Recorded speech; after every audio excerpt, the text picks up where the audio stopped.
Uno Stack Pack. How to play.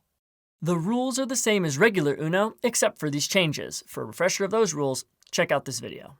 Add the 16 stack cards to your classic Uno game. The new card effects are Stack 1, Stack 2, Wild Stack 3, and Wild Stack Number. When played by itself, it must match the number or symbol. Then, the next player must draw the indicated number of cards, then lose their turn.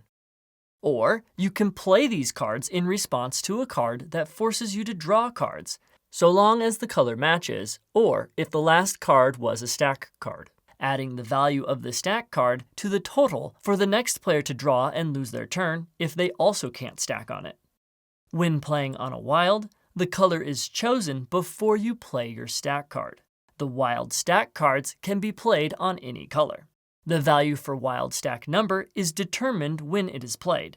Flip over the top cards of the draw pile until you reveal a number. That is the value added to the draw. Put the revealed cards at the bottom of the discard pile. After playing a wild stack card, you pick the color that resumes play.